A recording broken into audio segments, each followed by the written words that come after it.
What if you could grow food all winter without electricity, without heat, without gas, and without spending more than $300 once? What if the design was so simple that a family with shovels, plastic sheeting, and a weekend could build it from scratch? And what if the reason you have never heard of it is that it makes a $41 billion greenhouse industry completely irrelevant, 6 feet below your yard? Right now, the soil temperature sits between 50 and 60 degrees Fahrenheit. It does not matter if it is July or January. It does not matter if there is 3 feet of snow on the surface. At 6 feet deep, the Earth holds steady because the planet's own thermal mass acts as a battery that never runs out. Bolivian farmers figured out how to tap that battery with nothing more than a rectangular pit.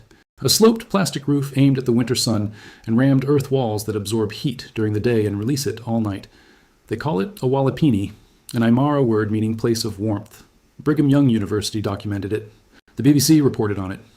Families on the Altiplano feed their children from it year-round at 13,000 feet elevation. And still, not a single agriculture ministry on Earth has rolled it out at scale. This is the full story of the underground greenhouse that heats itself for free. To understand why this matters, start with one number: 673 million. That is how many people faced hunger worldwide in 2024, according to the United Nations. Not in some distant past, last year. In the same world that spends $41 billion annually on commercial greenhouses, in the same world that loses 1/3 of all food produced, 1.3 billion tons a year, before it ever reaches a human mouth. In developing countries, 12% of all food is lost simply because no cold chain exists to preserve it. We are not short on food. We are short on the ability to grow it where people actually live, in the seasons when they actually need it, without pouring money into energy systems that most of the planet cannot afford. The Walipini solves this with physics so basic, it requires no engineering degree to understand. The earth beneath your feet is heated from below by the planet's molten core and insulated from above by soil itself. At approximately 4 feet deep, the soil temperature stabilizes. At 6 to 8 feet deep, it holds between 50 and 60 degrees Fahrenheit on most of the planet year-round. This is called the thermal constant. It does not fluctuate with seasons. It does not respond to surface weather. It simply exists, everywhere, all the time, as a permanent reservoir of moderate heat sitting just below the frost line. The Walipini taps this reservoir by placing the growing area underground inside the thermal constant, where the starting temperature is already 50 degrees before the sun even rises. Now add the sun. A sloped roof made of plastic sheeting, angled to be perpendicular to the winter sun, allows solar radiation to enter the pit and strike the rammed earth walls and floor. These dense materials absorb the heat during the day, charging like a battery. As the sun sets and the surface temperature plummets, the walls and floor begin releasing their stored heat back into the enclosed space. The double layer of plastic sheeting on the roof creates a dead air gap, 3/4 of an inch to 4 inches thick, that acts as insulation, slowing the escape of warm air. The result is a growing environment that stays warm enough for vegetables through the coldest nights of winter without a single watt of external energy. The Benson Agriculture and Food Institute at Brigham Young University published the definitive construction manual in 2002. The math in that document is striking. If the surface temperature is 10 degrees Fahrenheit on a bitter winter night, an above-ground greenhouse must generate 70 degrees of heat to reach a growing temperature of 80 degrees inside. A Walipini, starting at a subsurface temperature of 50 degrees, needs only 30 degrees of additional heat, less than half, and that heat comes entirely from stored solar energy in the earthen walls. No furnace, no propane, no electric heater, no monthly bill. The design specified in the BYU manual is a 20-foot by 74-foot rectangular pit. The longest side faces the winter sun, south in the northern hemisphere, north in the southern hemisphere. A thick rammed earth wall at the back rises higher than a low wall at the front, creating the slope for the plastic roof. The entire structure is bermed with excavated soil for additional insulation. Interior drainage is achieved through a sloped gravel bed beneath the topsoil, directing excess water to sump wells at each end. Ventilation is managed through opposing doors at each end and optional roof vents or chimney systems. Materials cost for the full La Paz model, at the time of publication, ran between $250 and $300. Labor was assumed to be free, the builder and neighbors working together. That is not a typo. The entire structure, large enough to feed a family of 7 year-round at 94 square feet of growing space per person, cost less than $300 in materials. The man behind the concept was a Swiss volunteer named Peter Iseli. In the 1990s, Iseli arrived on the Bolivian Altiplano, one of the largest and highest plateaus on Earth, sitting roughly 13,000 feet above sea level. Almost 60% of Bolivian farmers live on this plateau, where temperatures swing from scorching midday radiation to well below freezing at night, where drought and flash floods alternate without warning, and where conventional farming produces unreliable yields at best. Iseli's mission, funded by a European Development Organization, was to find a technology that could provide food security to these communities using only local materials and free energy. He developed the first functioning Walipini prototypes before his tragic death. His experimental farm was abandoned. Years later, a businessman named Michael Gemio bought the derelict property, not knowing what the strange buried structures were. When neighbors explained what Peter Iseli had built, the Gemio family, with help from a local agricultural engineer, restored and expanded the system. Today, the Gemio family operates 18 working Walipinis on their farm in El Alto, producing fruits, vegetables, and salad greens year-round at 4,000 meters above sea level, in a climate where conventional above-ground greenhouses would be destroyed by wind and ultraviolet radiation within months. Farmer Gabriel Kondo Apaza, a 47-year-old llama breeder in the remote Oruro region, built his own Walipini and told the BBC in 2018, quote, "We no longer buy vegetables in the market. Now we produce them here," end quote.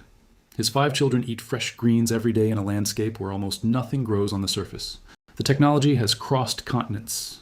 On the Pine Ridge Reservation in South Dakota, one of the poorest communities in the United States, classified as a food desert, where more than half of residents live below the poverty line and 50% of adults over 40 have diabetes, the Oglala Sioux tribe has built at least 8 underground greenhouses over the past decade.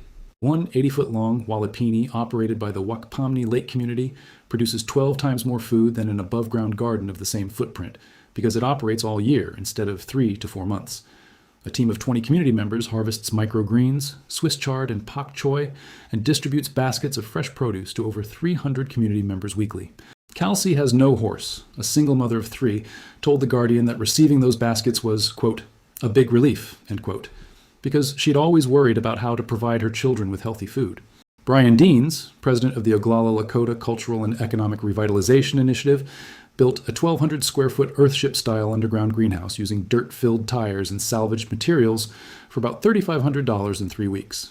It grows at least 65,000 plant starters annually and feeds up to 400 people during community events. Daniel Nelson, a former school facility manager, is building another Walipini with a $6,000 grant after an above-ground growing tunnel was destroyed by a storm with 80-mile-per-hour wind gusts and golf ball-sized hail. In Alliance, Nebraska, a retired postal worker named Russ Finch spent over 4 decades perfecting his underground greenhouse design. He grows hundreds of pounds of citrus, oranges, lemons, figs, through Nebraska winters using geothermal earth tubes buried 8 feet underground to circulate tempered air.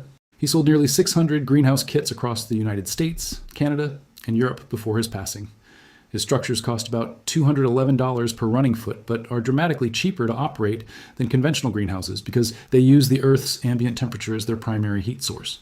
In Minneapolis, an experimental sunken greenhouse built by volunteers behind a church parsonage weathered its first Minnesota winter in 2016, growing food through months of snow and sub-zero temperatures.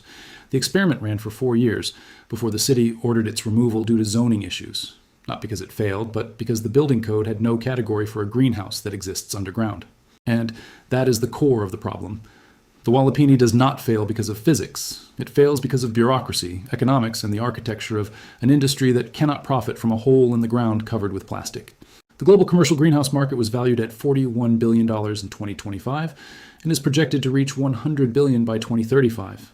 That industry sells glass panels, polycarbonate sheeting, aluminum framing, ventilation fans, heating systems, climate controllers, automated irrigation, and annual maintenance contracts. A Walipini requires none of those things. It requires dirt, plastic, poles, and labor. It competes not by being slightly cheaper, but by being fundamentally different. A structure built from the earth itself that uses the planet's own thermal energy to grow food indefinitely without external inputs. There are real limitations. Water infiltration is the most serious risk. If the water table is too high, or if berming and drainage are poorly executed, the walls will collapse and the growing floor will become waterlogged. Humidity control requires careful ventilation design, and neglecting it leads to fungal problems, as the Thunder Valley Community Development Corporation on Pine Ridge discovered when powdery mildew forced them to remove an entire crop of microgreens. The Walipini is not a replacement for large-scale commercial agriculture. Structures longer than roughly 100 feet have ventilation challenges, as earth tube blowers struggle to circulate air through the entire space. And in humid climates with high water tables, the design requires significant modification. But none of these limitations explain why the technology remains obscure. Every limitation has a documented solution in the existing literature. Drainage is solved with sloped gravel beds and sump wells. Humidity is solved with chimney vents and opposing door airflow. Water infiltration is solved with bentonite clay layers or buried plastic sheeting on berms. The BYU manual addresses all of this in detail. It has been freely available online for over 2 decades.